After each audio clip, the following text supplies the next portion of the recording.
Hey guys, so my guest today was Kevin Parker. To me, this interview today was a very personal and intimate experience because Kevin shared with me his story of how he went through the drug addiction and eventually recovery. To give you a little insight, Kevin started to do drugs when he was 13.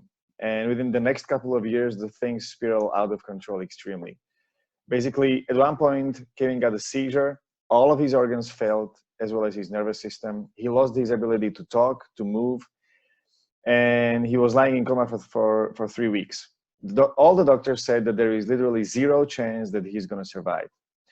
Eventually, he lost his leg, and the miraculous thing is that not only he survived, today he's thriving. He's a coach for people who are going through their own addictions and recovery at the moment, and he's helping them to be empowered and to make it back to the successful and meaningful life. In the interview, we also talked about the victim mindset and how self-pity is making growth so much more difficult and how to overcome it. And eventually, Kevin gave some advice on how to deal with people in your environment who might be addicted and who might be in denial. So enjoy.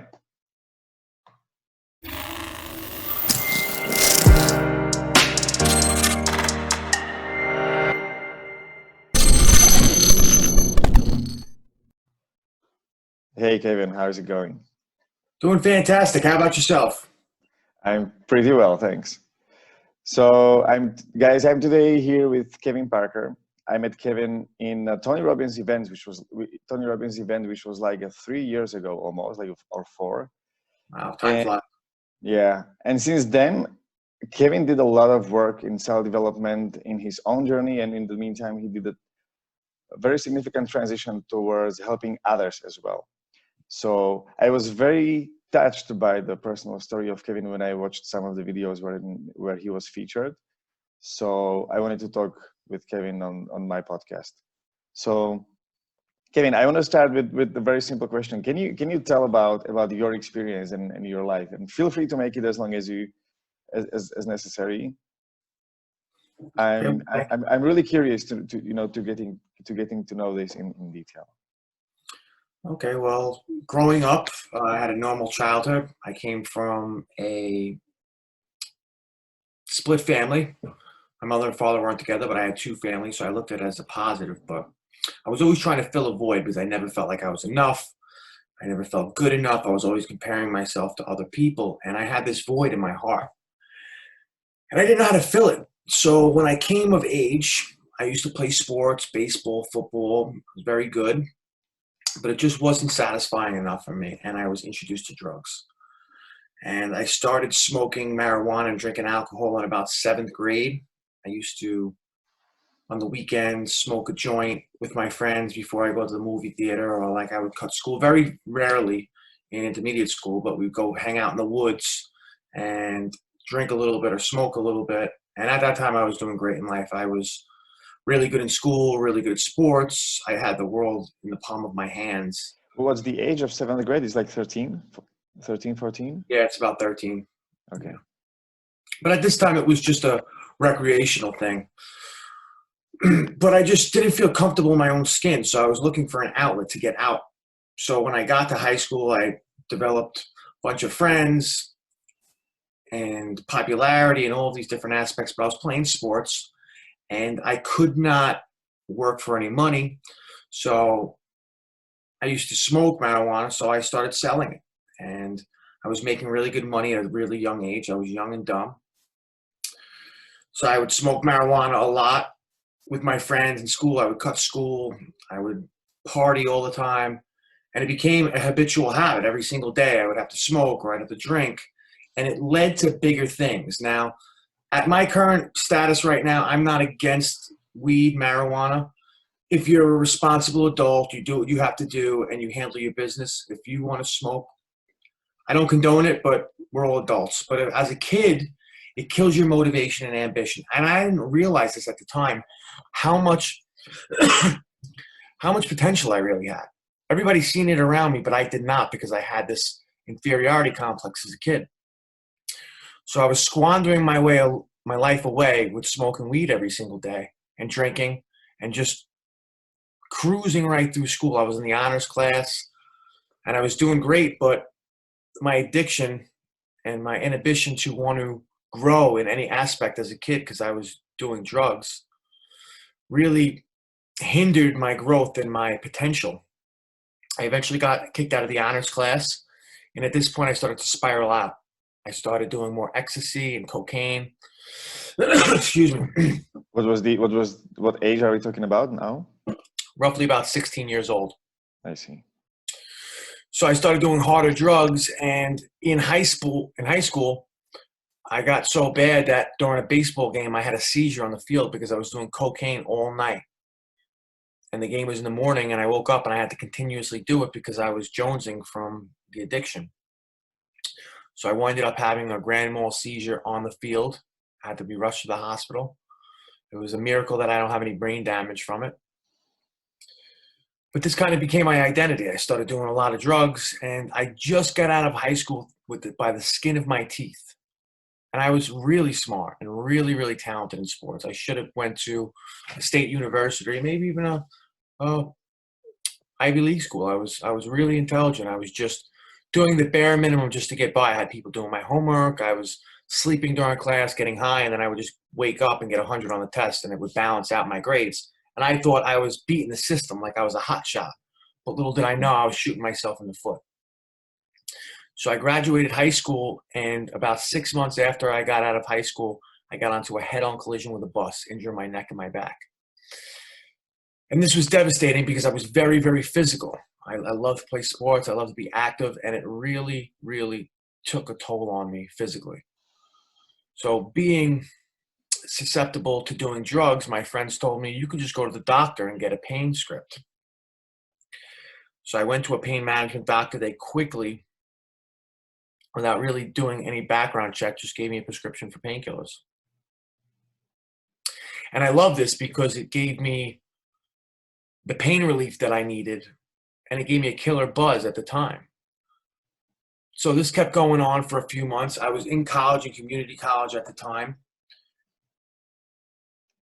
And I was doing so many pills, I just couldn't focus in class, and my grades suffered as well. I ended up dropping out of college and joining the concrete union in New York City, building high-rises in the sky. This job consisted of long days, long nights, many hours, and 6, sometimes 7 days a week. I was working grueling physical labor all day long, 10, 12 hours a day, 6 days a week, nonstop, in the rain, in the sleet, in the snow, in the hail. It didn't matter. We were out in the open. I started upping my dose from the painkillers that I was taking because the ones that I wasn't taking weren't having the same effect as they did when I initially started, because you develop a tolerance. So I started at 5 milligrams like 4 or 5 times a day, and then I jumped up to 7.5s and then 10s and then 15s and then 30 milligram oxycordones. And by this time I was completely hooked. My doctor looked at me and said, I can't give you these pills anymore. So now I'm addicted. Now I'm not getting them from my doctor, so I'm getting them from the streets. And at the time, I was paying about $10, $12 each. Now they're about $30 each. But at the time, they're about $10, $12 each. And I was spending anywhere from $700 to about $900 a week just to afford my pills, just so I can go to work, just so I can afford my pills. And it was a vicious cycle, and I was completely stuck. I was helpless to my addiction. There was absolutely nothing I could do, because if I didn't take them, I would be sick as a dog if I didn't take them. And there was really no other option. I was a slave to my addiction. Did you have any other option to go for work, or you chose this work out of despair of options? Well, I was a 19, 20, 21-year-old kid making $100,000 a year. So without a college education, this was the best job in my mind. As I'm high on pills, I'm making a lot of money, but in retrospect, I wasn't, because I was spending $700, $900 a week on pills. So I was in actuality making anywhere from $300 to $500 a week, because I would clear about $1,200. Yeah. So it just became such a vicious cycle that I was stuck in, and I was just working to get my pills so I can go to work, and I was just stuck in this never-ending hamster wheel that quickly consumed me without me even realizing. I put myself into debt. I ruined every single friendship that I ever had. Every romantic relationship, one way or another, ended because of my drug use. It killed my confidence, my self-respect. It made me do stronger drugs with them, like cocaine and um, Xanax and crack and basically anything I get my hands on, because I was just filling this void in my heart and I really didn't know how to handle it. And I was super depressed and full of anxiety. I was getting into fights. I was all over the place, and I was just a wreck. I winded up losing everything in my life. It got to a point where I lost my car, my job, my apartment, my girlfriend, and every ounce of dignity I had left. I ended up moving back in with my father, and he let me stay there for about 6 months. But in this 6-month period, he would take videos of me, and I'd be like drooling on myself and nodding out. And when I came to and I was a little more sober, my father would be like, "Look at you, you're high as a kite." I'd be like, "Nah, I'm not high, I'm just tired." And I would just be in complete denial. But I knew what it was. I was on drugs and I needed help. I just wasn't ready to ask for it or admit it. Came to a point that my family staged an intervention, not a professional intervention, which I highly don't suggest because it has negative effects on the situation. I would suggest hiring a professional if you want this to be successful, but they staged an intervention how they seen it on TV. They woke me up in the middle of the morning. They brought me out of my room, started yelling at me, telling me how they feel, how I have to do this, and this is what I did, and you, pointing their finger in my face, and I got defensive. They told me I had to leave for a 3-year minimum program, and I wasn't leaving my girlfriend behind at the time. I wasn't leaving my crappy life behind, as much as I didn't realize it. They said, either you have 2 options. Either you go away for this extended amount of time, or you need to get out of this house right now. Me being an addict and me being a rebellious young 20-year-old, I was like, the hell with all of you. I'm leaving. I'm getting out of here. Now, it was in the middle of November. I was wearing a T-shirt and shorts. I packed a book bag full of sneakers and shorts, and I think socks and a toothbrush. And I put it on my back, and then I grabbed my safe and I put it on my shoulder, and I stormed out the house like a maniac, cursing everybody as I left. I walked about a half a mile, insanely mad, with a safe on my shoulders. I must have looked like a psycho for anybody that was driving by. It was a sure sight to see. And I walked to my friend's house, and I convinced his mother that my father was being unfair and he hated me. He kicked me out of the house. And she loved me because I used to help her with her son because he was well off worse than I was. And she thought I was the good one. So I convinced her to let me stay for as long as I needed. She cooked me a bowl of macaroni and cheese that night, and I fell asleep. And this should have been the last meal of my life. Because in the morning, everybody woke up. Well, not me. Everybody else woke up. They found me face first in my vomit, blue, completely unresponsive. They freaked out. They called the ambulance. And this is how messed up it was. My best friend was there, and he seen that I was dead on the floor. And he thought in his head, well, I'm going to miss him, but he's got money in his pockets, and he don't need it anymore. So he went in my pockets and took my money. And then he said his goodbyes, and they put me in the ambulance. My heart stopped in the ambulance. The emergency team quickly revived me, and they got me to the ICU, and I spent 3 weeks completely unresponsive in a coma fighting for my life. And it was a really bad situation because I had complete multi-organ failure. My liver, my kidney, my lungs, my heart, my brain, everything shut down. I had sepsis of the blood. My liver and kidneys was not filtering my blood, so my blood became toxic to my body. My lungs weren't pumping oxygen through my body, so I had 30% or worse of oxygen to my brain. My blood pressure plummeted so bad that they had to put these machines on to pump the blood from my extremities so my blood wouldn't clot. And everything was a mess. And I had fevers and infections, and I had 105 fever topping out at 108 degrees. My brain was frying. Doctors looked at my parents, said, there's no way that he's going to make it. There's no way. You better just accept the facts that he's going to die, and you better start making arrangements. They were like in complete denial, like most parents are, most family is. No way, you don't know my son, you don't know how strong he is. He's going to get out of this. And the doctors used to look at my parents like they were absolutely out of their mind. Like they just don't realize this kid is dead. We're just keeping him alive until they realize that, and then we can let him go. And there was a crazy amount of prayer going on. I think there was people praying in all 50 states and different countries. And the power of prayer is just so powerful, because at my deepest, darkest hour, I actually died 3 times in the hospital. And the third time, they read my last rites, and everybody quickly started to say their goodbyes. And at this darkest hour of my life, with no warning at all, nothing short of a miracle, I just woke up.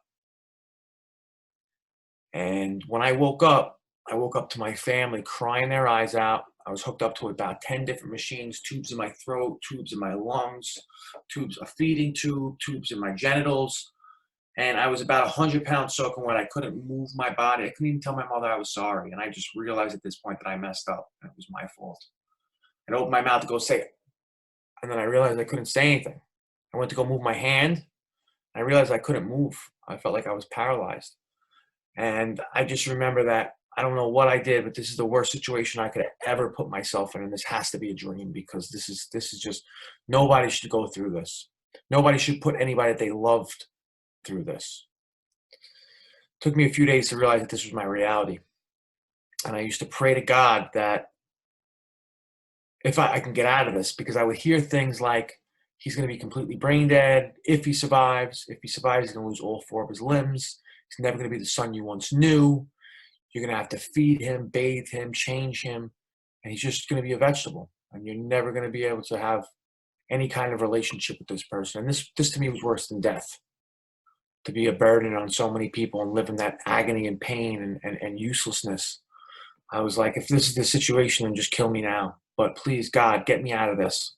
If I get out of this, I'm going to make a difference, and I'm going to change my life, and I'm going to turn things around. And this went on for a while. But at one point, the doctor looked at me after about another 3 or 4 weeks, and he said, I got some good news and I got some bad news. The good news is, I think you're out of the woods. I think you're going to make it. The bad news is, we're going to have to take your leg. So I now have a prosthetic leg, below the knee prosthetic left leg, that I have to put on every morning to remind me of all the decisions I made and the mistakes I made in my life. To remind me how fragile life can be. How important every single second is. How quickly it can be taken away from you. This is my reminder. And at this point, I was thankful. Imagine being thankful that you're losing your leg. I was thankful, and I was an athlete. The reason why I was thankful is because I understood what he was saying. I was only losing one leg. I still had one left. I figured all my bad luck must have been in that foot anyway. Chop it off. I don't need it. And this wasn't really set into reality, and I thought it was almost a surreal situation that I was really going to lose my leg. Because I was all drugged up in the hospital. Until the day the nurses picked up the sheets, and I looked and legitimately seen my leg was missing, and I freaked out. And that's when the pain set in, and the agony, and the stress, and the worry, and the depression. Realizing that this is my life for the rest of my life. So it was a really difficult situation for me, but that wasn't even the worst of my issues. My right hand was complete drop wrist. I was supposed to never be able to move this hand again. I had nerve damage throughout my body. My lungs weren't working on their own, so they had to train my lungs to work by taking me off of oxygen and just giving me just enough percentage of oxygen so I wouldn't die, that my lungs would struggle to breathe for about 2 or 3 weeks. So every night when my family left, I felt like I was being waterboarded. I felt like I was suffocating all throughout the night. 8 hours of torture, no sleep, just struggling to breathe for 3 weeks. It was like hell. And I wouldn't have wished it on my worst enemy. It was one of the hardest things I ever had to do. Not to mention that my liver and kidneys were done.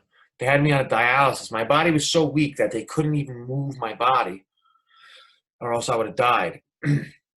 So they put me on this 24-hour dialysis. to bring back my kidneys. I had bed sores down my back and my butt and my head. I had bald spots all in the back of my head from thrashing back and forth from my amputated leg and all the bed sores that I had. I had an abscess on my buttocks that actually they had to suck out all of the fat and the muscle because it was going to eat my hip bone. Okay, I bled out. I had a bleeding ulcer they couldn't find. I actually bled out. My father picked up the sheet one day, and I had like 2 inches of blood. If my father didn't lift that sheet, I would have bled out, and nobody would have even knew because I was bleeding through my anus, and they couldn't figure out where this ulcer was coming from, and they had to cauterize it, and I had to get my lungs. I had to get a piece of my lung taken out and then scraped like peeling an orange of all the throw up from I aspirated in seizure. That's why my body shut down, and it solidified in my lungs. They had to literally cut a piece of my lung out and then scrape all the hot solid stuff that was in my lungs. I didn't eat or drink anything for over 3 months. The first time I tasted Gatorade, I almost had an orgasm. I should have did a Gatorade commercial because I would have made $1 million on the facial expression from one sip of Gatorade. It was orgasmic. It's the only way I can even describe it.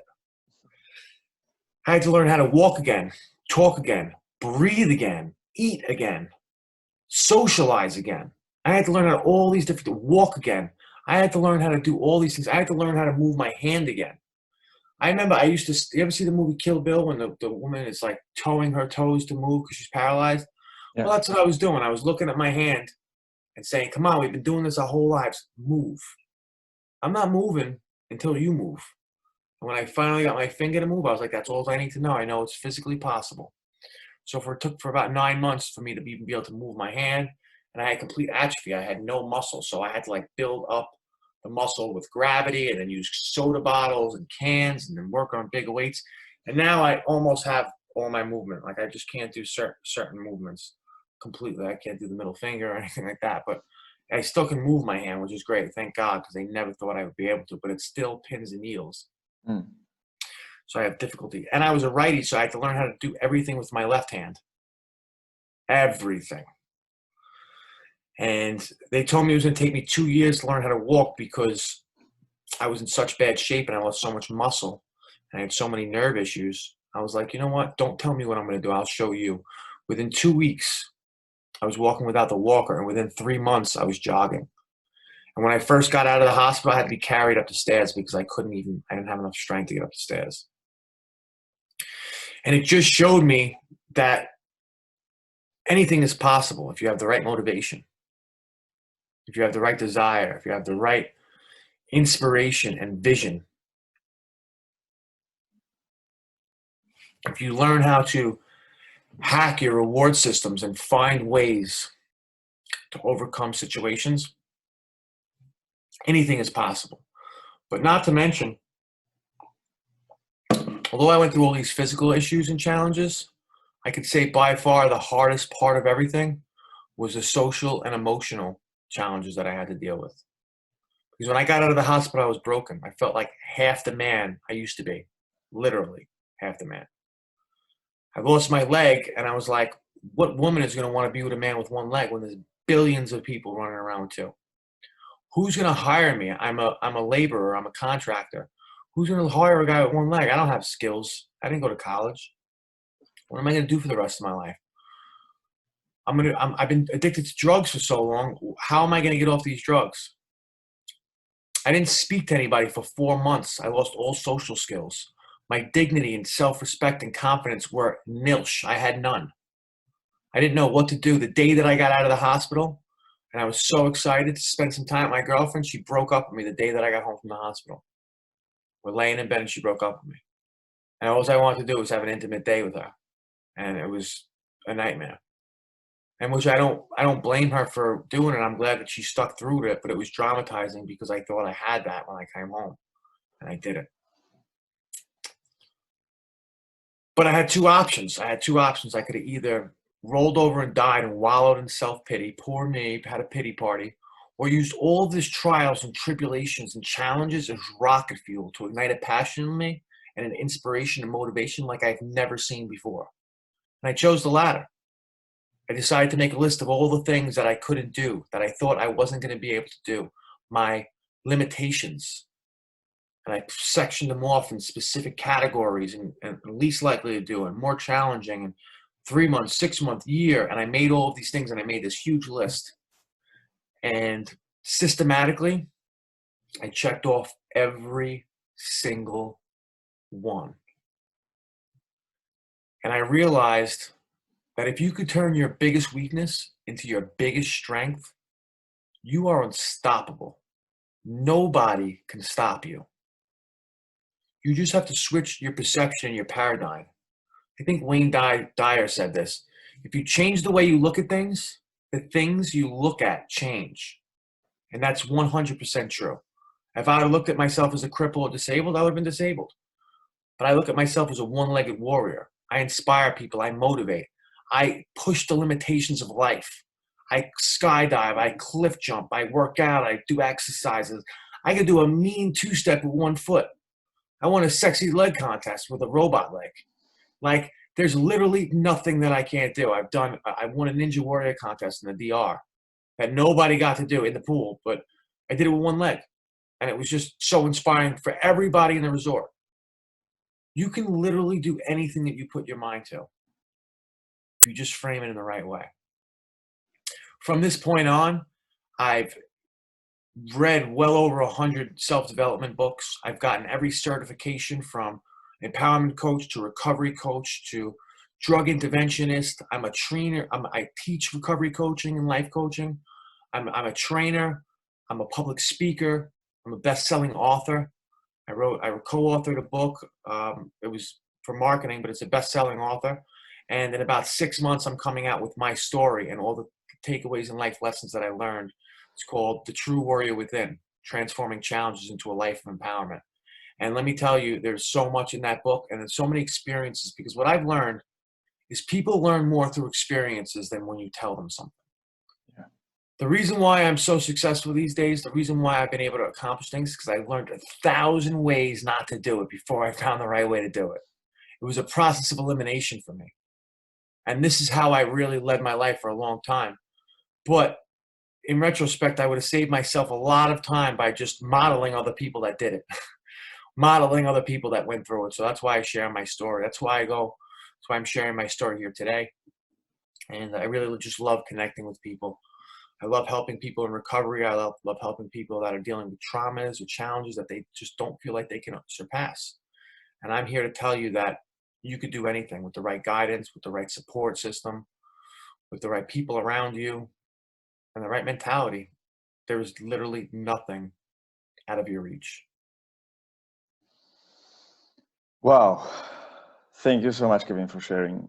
I had teary eyes multiple times, and I want to say big thank you for going that deep and for sharing all the details, because I guess it's not easy to, because when you share it, part of you has to go through the thing again, right? So I really appreciate that. And if I could save one life, one family from going through what I went through or what I put my family through, then everything that I ever went through was all worth it. And I've experienced this time and time again. So my life is a success, whether I made $1 in my life or living on the streets, or, I help 1 million people. If I saved that one person, which I have, my life was a success, and it had meaning and purpose. So I'm just grateful to be alive, being able to talk to you and talk to your audience, and hopefully add value and some kind of perspective on something today. How much time ago was this? I overdosed and ended up in the hospital 11/22/11. So that was about a little over 9 years ago, 8 years ago. Mm-hmm. It's going to be 9 years in November. Mm-hmm. I have few notes from what you were talking and some questions. I think it's very interesting how what tends to happen a lot when you think a certain way, you literally create a reality that's going to fit your thoughts. And I think that's something that you said in the beginning, that you had this inferiority complex based on the surroundings and the circumstances, how you grew up. And it just went on and on and on to the point that it materialized through drugs and through actually having a life that looked like the way you described. So I think it's extremely important to be aware of the thoughts and how the thoughts, because the thoughts are literally creating your reality. You are doing it consciously or unconsciously all the time with your thoughts. And I think this is an amazing example how it can first go extremely bad, as you described, but as well how it can change within few days or within few weeks to completely shift and to radically change the reality that you are living. So what I tell people is, a lot of people judge people that are addicts, drug addicts, and everything like that. And I just like to say that don't judge somebody because they're an addict, because believe it or not, you're an addict too. You may not be addicted to drugs and alcohol, but you're addicted to something, whether it be shopping, whether it be binge watching that show, whether it be gambling, whether it be sex, whether it be anything. We are all addicts of pleasure. That's how we govern our lives. We're all addicts of pleasure. We're always seeking pleasure and trying to avoid pain. And that's why people do drugs, because they're trying to avoid the pain of whatever their traumas are, whether they don't feel enough or they don't feel loved or they don't feel comfortable in their own skin, and they're trying to obtain pleasure. You may do it otherwise. You may eat Snickers bars or eat a big bowl of ice cream. That's how you're avoiding your pain, by overeating and the pleasure that you get from eating that meal. Or whether it be sex, or whether it be watching a binge show, avoiding life by just watching shows and you get pleasure from the entertainment. We're all addicts of pleasure. We just may have different flavors of it. Yeah. So if you put things into that perspective, anybody can get addicted to a drug or have this traumatic experience that I had. I know doctors, I know lawyers, I know sports players, I know the most successful people, believe it or not, have some kind of really debilitating addiction. And it's running rampant through all of our lives. But we need to find the fulfillment in our hearts, whether it be emotionally or spiritually, and have faith in something bigger than ourselves, and just have something to fill that void in our lives. Because when you have a void, you're going to fill it with something. And if you don't have anything healthy to fill it with, whether it be exercising or eating healthy or a purpose in life, you're going to fill it with crap. You're going to fill it with drugs and alcohol and sex and gambling and impulsive behaviors and all of these different aspects. If you can't find a healthy conduit to fill those voids that every single one of us have in our hearts, then you're going to be broken and damaged. So don't judge somebody from their specific flavor of poison, because I'm sure everybody listening has something that they shouldn't be doing that they're doing. I absolutely agree. And also, I want to add two things. One is that I believe that every person in any moment of life is doing the best they can with the resources available. So even drugs at the moment in the beginning seem like the best choice available, because if the person had a better choice, they would obviously go for it. But if they don't, the only thing that remains, as paradoxically as it sounds, is drugs. So like there's zero blaming. And the second thing is that I think there is a very specific kind of pleasure that doesn't seem like pleasure because it's kind of hidden, and that's the pleasure of self-pity that victims make. And this is extremely toxic because it's very barely visible, and it doesn't feel like pleasure. I mean, it feels like pleasure, but we, like as a victims, we allow ourselves to believe that no, like, oh, poor me, but this actually feels good. That's why we're doing it. That's why we're addicted to it. And I think like it's a nice way you put it, through addiction to pleasure. And yeah, I think it's extremely important to be aware of this. Yeah, so pity for other people can be productive because you may want to reach out and empathize with them and help them out. But if you're having pity for yourself, you're just self-destructing. There's really nothing that can come out of that beneficial. Like you said, you're getting the pleasure of feeling bad for yourself. You're getting addicted to that feeling. But that feeling is so destructive and so malicious to what you're trying to accomplish, because it's not growing you. It's not adding value. It's not giving you love and connection with anybody else. People are just looking at you like, that doesn't add to anything. So I think talking about pity is a really serious addiction for somebody to have, because it's a spiral downward effect in your life. And the problem with that is the only person that can fix it is you. And if you're in that pity party mentality, it's a snowball effect, because you feel pity, and then you feel bad for yourself, and then you feel even worse because things are getting worse, and you're getting worse, and you're just feeding into it, and it's getting worse and worse and worse. So that's something that you should really be aware of, not falling into, is pitying it for yourself. Yeah. When it comes to pity, how did you overcome this feeling when you finally decide to go out of pity and you start being productive and constructive and you do stuff? I have an experience that what comes up is this like self-inflicted tyranny. That's how I would call it. Like I do work, but I'm asking myself questions like, oh, who am I kidding? Like, I know this is not going to work. Like, oh, I know I don't have all it takes to go through and to succeed. This is, I believe this is the hardest part about getting out of the victim mentality and self-pity. How did you overcome these, if you have that experience? So it's a lot of how I deal with my empowerment coach clients. When people are not feeling like enough, I like to push them centimeters outside of their comfort zone. If your comfort zone is this big, do something right here. Something that's very easily attainable and accomplishable. And when you accomplish it, you grow a little bit. And now you're this big. And then you try to aim for something a centimeter higher than what you think you're capable of. And then you go this big. And you grow this big.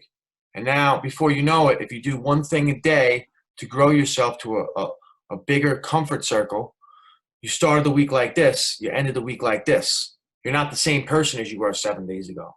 So what it's about is attaining little teeny goals that are achievable and growing your confidence and belief in yourself. Because you can't pity yourself if you just consistently win all the time. If you're constantly winning and achieving goals, you can't be like, oh, I can't do it. Yeah, you can. You've been doing it. You've been doing it all week. You've been doing it all month. You've been doing it all year. Make sure that you're accomplishing goals that are attainable and pushing yourself just centimeters out of your comfort zone, because that's where all true growth comes from, is a few centimeters out of your comfort zone. I wouldn't say, like, if I'm here, like, all right, tomorrow I'm going to become president of the United States, because that's just so unfathomable. It's just never going to happen, and you're going to feel bad about it when you fail. It becomes overwhelming. If I'm like, all right, I could do 20 push-ups, and I'm like, all right, tomorrow I'm going to do 21. And I push myself to do 21 push-ups. I'm like, now I'm a 21 push-up man. You know, and then 2 days later, I'd be like, you know what? I think I'm a 22 push-up guy. And I go and I get to 21 and I'm shaking and I'm like, oh, I could do this last one. I just need to press it out and give it everything I got. And then you get it. And even if you fail and you go halfway, well, you did 21 and a half. You're this much closer to your goal. Tomorrow you could do 22. Setting goals that are achievable and gaining your confidence and momentum to achieve anything is the way that you get out of pity. You start basically building your self-resume to yourself. You're feeling pitiful about yourself, that you're pathetic? Okay, maybe you are pathetic at the moment. So do something 1% over pathetic. And if you do 1% over pathetic for 100 days, you're twice the man that you were 3 months ago. Yeah. Does that make sense? Absolutely. And there's an amazing book on this. It's called The Slight Edge. It describes exactly what you're talking about. That little 1% growth every day is causing 3,700% growth over a year, because it compounds every day. And with this principle, you can grow extremely fast over a medium long time frame without doing an extreme effort. Yes. So that's exactly it. I wanted to come back to one thing you were talking about during sharing your story, and that's your experience with Coma. You had multiple near-death experiences, or maybe we can go like even further with like the near-death experiences when it comes to Coma. Did you have any, like, is there anything extraordinary, or I don't want to put it like in a My experience while I was in a coma? Yeah, because like people tend to describe these states in a very interesting way, and they say that they have like a lot of awakening happens during this period, and like the perception of what life is and what the reality is changes massively because of these experiences. So I wanted to ask you if you had any experience with this. Well, I actually put this in my book, but I'll give you a sneak peek of really what happens, because that's a very good question. I was in a dream state when I was in a coma. I remember being on a beautiful white sand beach with turquoise water with my best friend Samantha, and we're just sitting on this beautiful beach with our toes in the sand, and life is good. The breeze is hitting me in the face. I remember it like that. I remember smelling the ocean, and I remember thinking, wow, life couldn't get any better than this. And then I look over to me, and I see like this palm tree looking thing with like a mango type uh, fruit on it, and I shimmied up the tree, and I grabbed the fruit, and I shook it off, and I slid down the tree, and I'm like devouring this huge, huge fruit, and I'm like dripping down my face. I'm just like eating this thing like it was the most delicious thing in the whole world. Must be the forbidden fruit, or I don't know. But it was a dumb mistake because right after that, I just looked over to my friend, and there was two surfboards in the sand, and we both looked at each other, and we grabbed the surfboards, and we ran out into the water, and we're swimming out into the water, and we get out, pedal out all the way far, far, far, far, far, and then we get out there, and we're sitting on the board, and then I look back to see the island, and the island isn't there anymore, and then I turn around, and my friend isn't there anymore. And now I'm just floating in the middle of the ocean by myself. And then I started feeling paralyzed, and I like lost it, and I like fell onto the surfboard, and I'm looking out into the sky, and I'm just like surrendering because I'm just like, I'm screwed. I'm just sitting on the surfboard. I'm in the middle of the ocean. I don't know where anything is. I can't move. I'm just submitting to this ocean. It's gonna take me wherever it may take me. And I remember looking up at the sky and seeing like almost a movie reel of all the things that I did in my life. It was like in fast forward, but in slow motion at the same time. It was kind of hard to explain, but like I was just seeing my life flash before my eyes, all the things, all the experiences that I had, the mistakes that I made, the good things that I did. And it was just like this film roll of all the things that I've experienced in my life. And I don't know how long this went on, and I was just like, at this point, I just surrendered. I was like, this is what it is. This ocean's going to take me wherever it takes me, and that's it. I'm just completely submitting myself to the water. And I remember just thinking this, and all of a sudden, I started hearing voices, and I was like, what is that? And I must have like washed onto the ocean, to the beach, and these indigenous people picked me up on my surfboard and started running me over to this straw hut, and they go into the hut, and I can't really make out anybody's faces or what they're saying. It sounded like a tongue I didn't understand. But they strapped me to the shiny metal table, and they strapped me down at the table, and there was a big light above my head. And the peripheral was completely black and dark, and I couldn't see it, but I can hear these voices, and they were speaking a language I couldn't understand. And I was just staring at this light. And for some reason, staring at this light was comforting because everything else was dark. So I would just focus on the light, and I heard all these languages, and I didn't know what was going on, except I heard this one song that I never heard before. There was a man right here, his name was Paul Revere, can do. Now I'm thinking, I'm on a tropical island. I don't understand what anybody else is saying. Why do I understand this song? Why is this song bringing me so much comfort? And why are they playing this in this third world country? Hospital or whatever this is. That's so weird. But I was just loving this song. It brought me so much comfort and love in my heart. And I didn't understand why. And I would sit there and I'm like, man, I just miss my family. I just wish I could see my family one more time. And I was like praying and really trying to figure out how I was going to get out of the situation because I didn't know where I was. And as I'm thinking about how much I miss my family and listening to this song, slowly the light above my head started dimming out, and the peripheral that was pitch black started fading up into light, and they both mixed together, and then boom, I was in the hospital, and my family was all around me, and that's how I woke up from the coma. I see. Did you get an experience or a chance to interpret the song, or does the song exist? Yeah. So after I got out of the hospital, I was able to speak about 4 months later. They asked me the same question you asked me, and I told them. And I started singing that song, and my mother started crying. She was like, that was me singing to you every single morning. She was like, I was an emotional wreck. I couldn't even think of a song, but for some reason that song stuck in my head. And I don't even know. It's from some old movie or something like that, from like the 70s or something. I never even seen the movie. So yeah, I would sing that to you every single morning. because the Wow. doctor told me to speak to you while you're in a coma because you understand the voice. Wow. Yeah. So it somehow blends, like even though you're in coma, you can actually hear and perceive what's happening around you through some bent form of reality that's happening only like within you. Yeah. Well, at least that was my experience.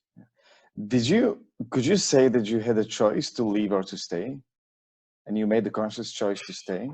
Because like based on what you said, it was like the chances were extremely low. So I mean, it depends. I've had different interpretations of this throughout my life because I've been on a spiritual path since I've gotten out of this because I've had some really godly experiences in that hospital and saving my life, and there should have been no reason that I did.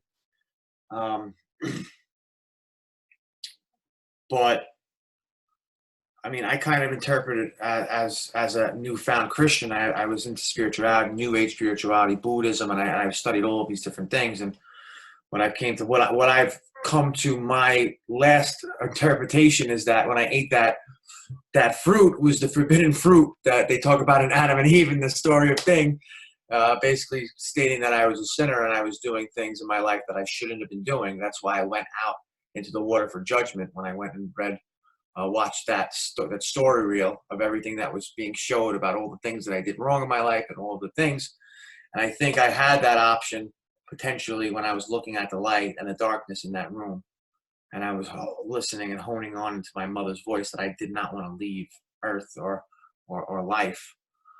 But that's just an interpretation. I don't really know how true it is or really what to really believe. But yeah. yeah, I know that my whole life flashed before my eyes when I was watching my life flash before my eyes in the sky. And, you know, being able to hear my mother and being in that light and darkness area was a little scary because it probably could have went both ways. If I would have just gave up and just focused on the dark, maybe I would have never came back. Yeah. It's super interesting.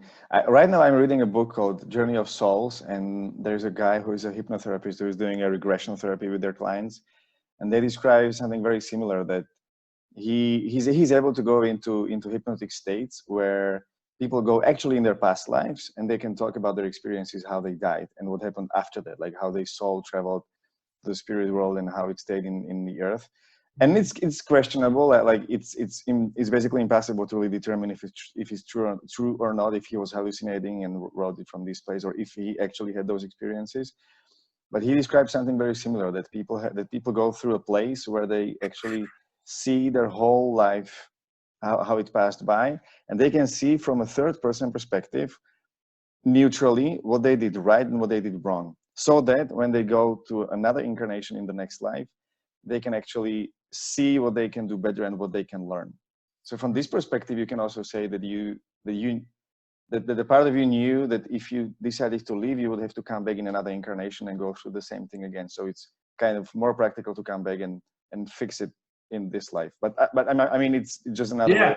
That can certainly potentially be a interpretation, and that was kind of what at one point of my spiritual practice that I kind of believed in an aspect. You know, I certainly believed in the circle of life and reincarnation and all of these things and soul ties and figuring out where you were going to end up and what dimension and what life you were going to be in, and you were judging yourself in the same kind of way that you were saying. So yeah, that could have been potentially the translation of what went down. You know, nobody will really know. Yeah.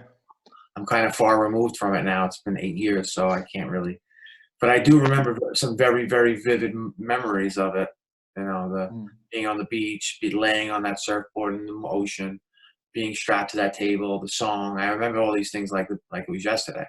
But the whole feeling and emotion of it, exactly what was really, really going on. Like, because I'm sure when I was in that state, I knew what was going on. And then when I came back to this consciousness, you know, a little bit of it was lost. So that actual feeling of what was really going on, I'm sure while I was going through it, I knew exactly what was going on, you know, like for sure knew, like, oh, this is what's going on. But then when I woke up and time passed and everything like that, I probably lost the translation a little bit. So, you know, you never know. It's like no one will ever find out, or everyone will eventually find out. Like you can, it's just a question of perspective. I wanted to ask you about like a practical thing. I think many people have someone in their close environment who is struggling with addiction, and who are sort of in the position of your parents back in time. As a person who went through all that and who is helping another people to get through their addictions, what would be your recommendation? How to treat this when these people are in complete denial and they just completely resist the reality as it is, and their parents or relatives wants to help them? What would be your recommendation, or what's the first aid from this? Well, the thing about addiction and recovery, it's a fully customizable path. Every single situation, client, family member, they all have individual needs and wants and desires and beliefs of what's going on. So it's really hard to give you a cookie cutter answer. But if you're saying that they're in denial, the person that's going through the addiction, they're in denial and they don't believe it, and they actually have a serious problem, the absolute only thing to do is perform an intervention, a professional intervention, not by somebody, by you watch it on the Dr. Drew show, the celebrity addiction, Dr. Drew, yeah, the celebrity addiction guy, because it doesn't work like that. And your family members don't know you as Joe Schmo. They don't know you as an interventionist or as a professional. They just know you as their uncle or their father or their mother, and they know how to manipulate you and tug at your heartstrings and really figure out how to navigate through that and figure out the best way, because addicts are master manipulators and they're also in denial themselves and they just do not want help. So what you would need to do is find a good certified interventionist that is willing to take your case, give them all the background, find a really good facility that meets their needs, because not just anyone, there's some terrible facilities out there that are just out there for your money, but there's also some really, really good ones. And it's difficult to know unless you're in the field to find out exactly what that is. And then you need to do your due diligence on how to go about approaching this person, what their triggers are, who the enablers are in the family, because anytime there's an addict, there's an even sicker person enabling that person to use drugs. Like codependent, basically. Yeah, codependent family, like the mother that cleans up the mess after their son, every single thing that they do. Or the father that pays and bails him out every time he gets arrested or does something wrong. You know, there needs to be hard love. There needs to be a strong line drawn in the sand, like either you're going to get help or you're not going to have our support. And you can't half-ass anything in this field. You have to be very, very stern and serious about what you do and toe the line. But it takes some intervening to do that, because you can't do that on your own. It's very, very difficult. But yeah, the first step is to get people into a program. Now, the thing about recovery centers, facilitation for recovery facilities, is people think somebody goes to a rehab and they're cured. The fact of the matter is 96% of the people that go to drug rehabs relapse afterwards.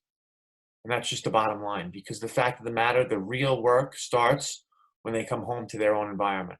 96% 96%, because most of the time when people go to rehabs, they're not set in by a professional interventionist. They don't get the right rehab facility for their need. They're just sent to because a friend recommended them to go there, or their coverage covers that, or whatever the case may be. They've seen it on TV, Malibu, whatever, blah, blah, blah. And it's just like a resort and there's no clinical, or it's all clinical and no comfort, or they don't have the aftercare is where it's at. The reason why you go to a rehab facility is to get that moment of clarity, to get that 30, 60, 90 days of sobriety, so somebody can infiltrate your way of thinking and change your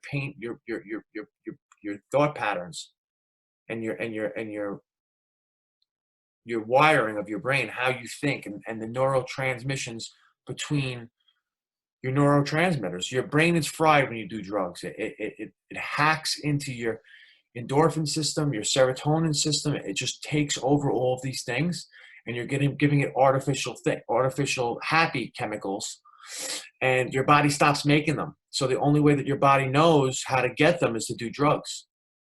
Yeah. So when you take them away, you go through anxiety, you go through depression, you go through super emotional swings. Your body isn't the same. You're tired. You're lazy. Your brain is unfocused.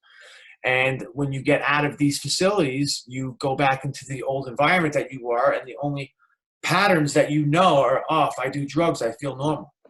Oh, if I go to this place, I could do drugs, I'll be okay.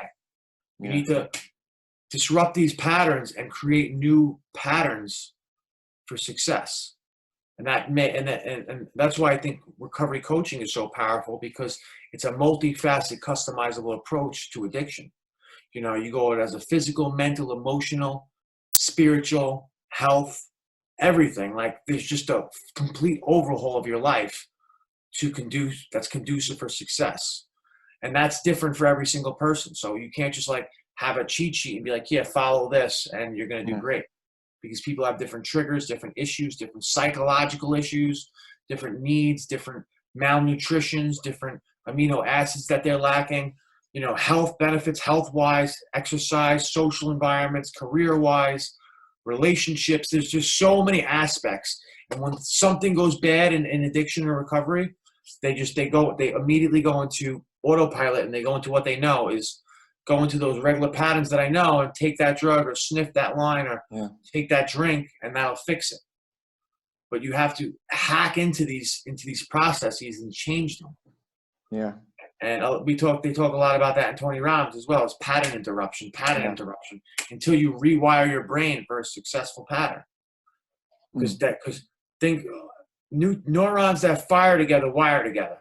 You know, if you're constantly doing the same thing over and over, you make a super highway of that habit or that behavior or that thought. Yeah, it's basically a conditioned response. Yes. Nothing but a conditioned response. Yeah, it's all behavioral psychology. Yeah.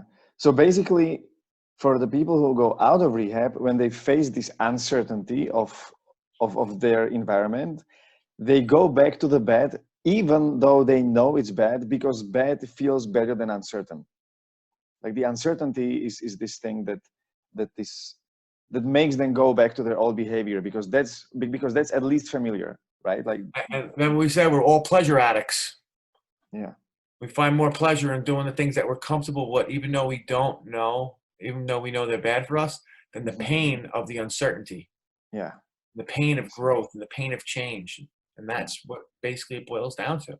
That's why when you get out, even if you don't go to a rehab facility and you cut addiction, you should get into an AA group, an NA group, an IOP, intensive outpatient program. So you surround yourself with people that are going to be conducive to your situation. I see. Okay, Kevin, one last question before we wrap up. I wanted to ask you, how about the healing of your body? Because you talked about how damaged it was when you went through the seizure, and it's been 9 years after the incident.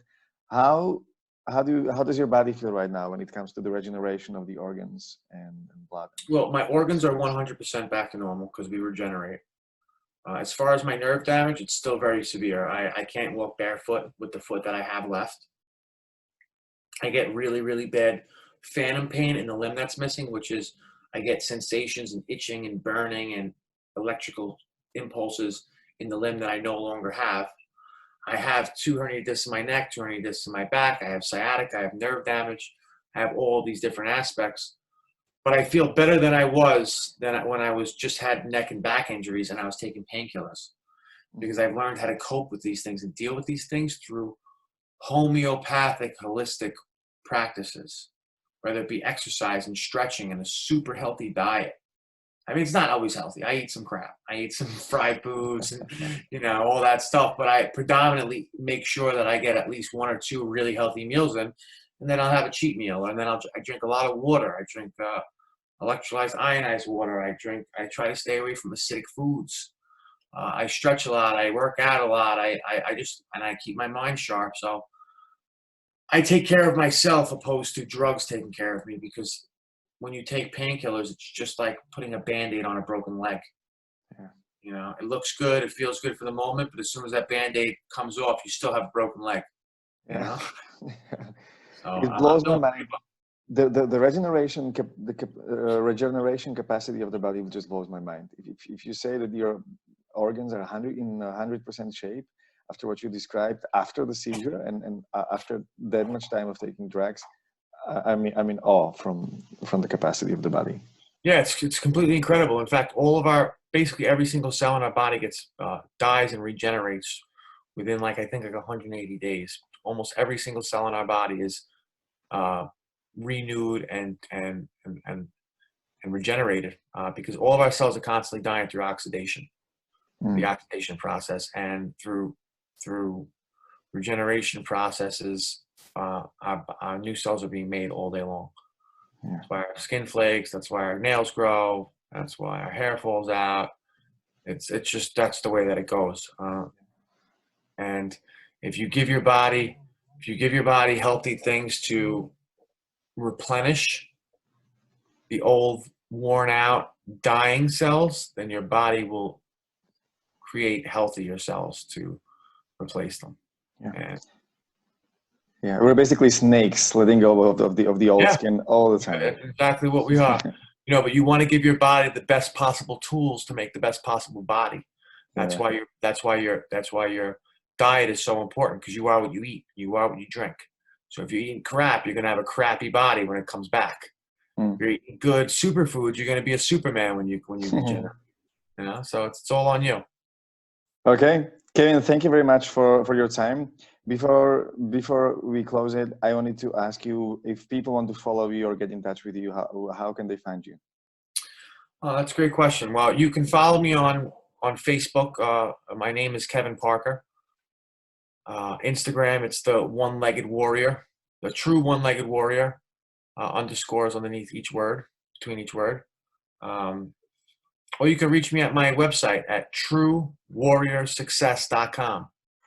And my email is kevin@truewarriorsuccess.com. I'll happily talk to you and see what we can do. Maybe I can help you out, add value in your life, or work together, or really anything. I mean, I'd love to speak at your events. I'd love for you to read my book. I'd love to stay in contact with all the audience if we can. And I hope you got something out of this today, because I always do when I share my story. I got a lot from our conversation today. So I want to say thank you again, Kevin.